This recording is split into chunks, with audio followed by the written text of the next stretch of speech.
One of the cool things about the TurboGrafx-16 Mini is that it allows a whole new audience a chance to discover the greatness that is Splatterhouse. If you've already saved Jennifer from the haunted West Mansion and want to move on, then you've probably already considered checking out the sequels on the Sega Genesis. But instead of doing that, I recommend you go a different direction and check out the 8-bit spin-off Splatterhouse Wanpaku Graffiti. While it never got released outside of Japan, this 31-year-old Famicom game is not only better than both of the sequels, but has the best ending of the entire series. Turn back now if you don't want to know what happens next, because today we're gonna spoil the story and ending for Splatterhouse Wanpaku Graffiti. This is Game Over, the early years.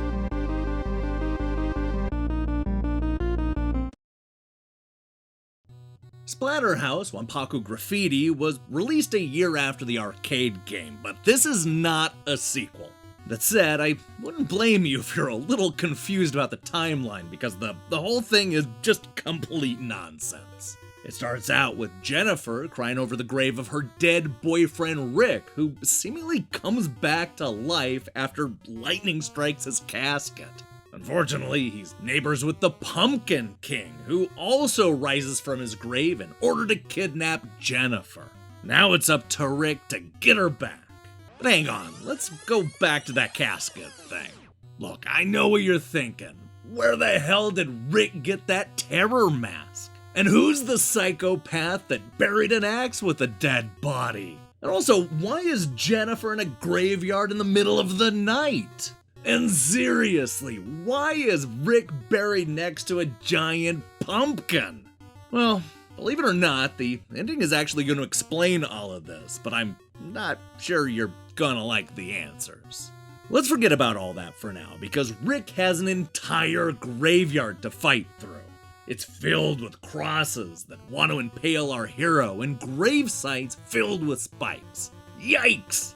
All this eventually leads to an uplifting dance number with Dracula, complete with a light show and sludge monsters backing him up. Drac eventually escapes through the trap door in the stage, but that's okay, because Rick locates a house that needs to be investigated. Inside, we meet a possessed little girl who throws chairs, as well as her head, all around the room. Well, at least it's not pea soup.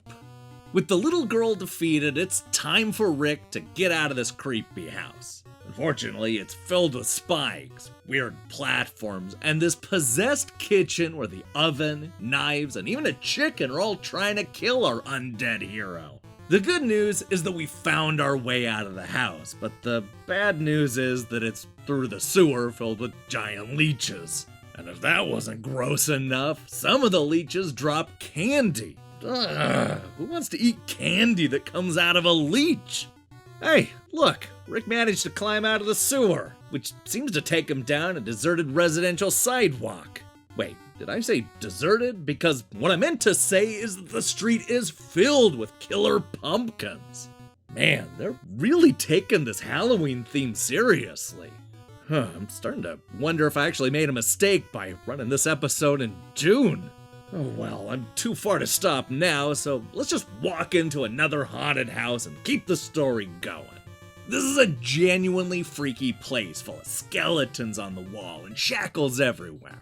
Also, these demon bats fly out of this poor lady's chest in the basement. Guys, it's really messed up. You know what else is messed up?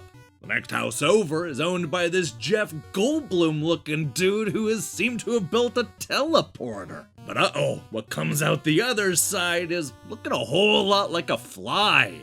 We chop up the Brundle fly and use the teleporter to jump to Japan.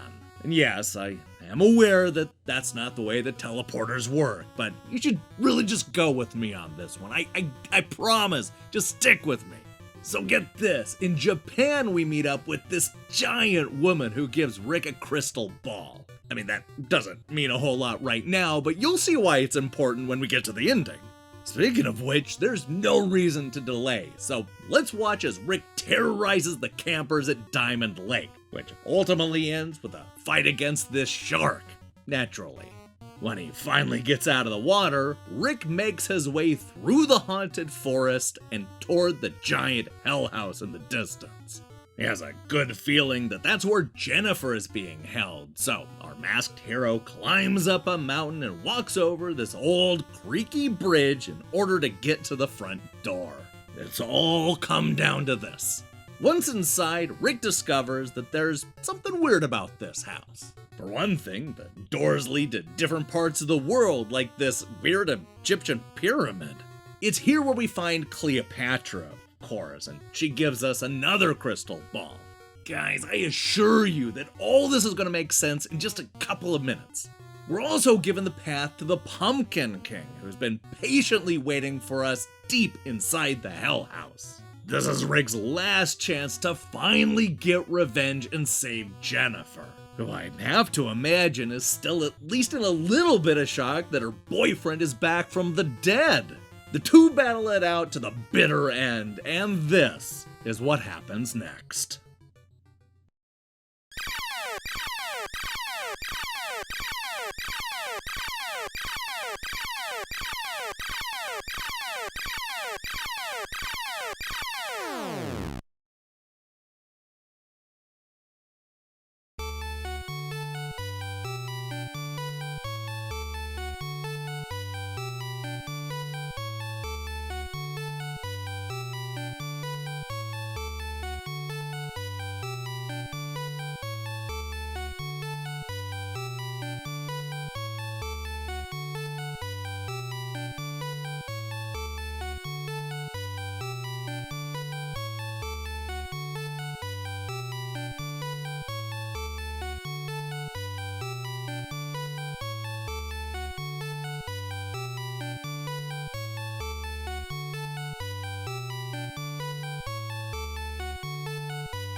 Of all the Splatterhouse endings we've talked about, this is easily my favorite. I like the twist that it was all just a movie, complete with the lights and the cameras and even the cigarette-smoking director. That's actually a really fun way to get this spin-off to make sense. It wasn't actually that he was dead and buried with his mask and axe, it was all just part of a movie. And yeah, all those references to old horror films? Yep, it was because it was all a movie. Perfect! But hang on, not all of it was a movie. After the director yells cut and everybody goes home for the day, we see what's in store for Rick and his co-star Jennifer. They apparently fall in love in real life and then get caught up in this nightmare scenario where they visit the West Mansion. Oh my god, it all makes sense now. The whole thing was a prequel. The evil mask from the movie has been following them. Oh my god. But look, even if that contradicts some of the things we learn about Rick and Jennifer in future games, it's still fun to think about how the original game is just life imitating art. It's just one of the reasons why I have no problem saying that Splatterhouse Wanpaku Graffiti is my favorite game in the series. And even if you prefer the more serious 16-bit trilogy, there's no denying that this Famicom spin-off has the best twist ending. Yeah, it really is a shame that this game never made its way outside of Japan.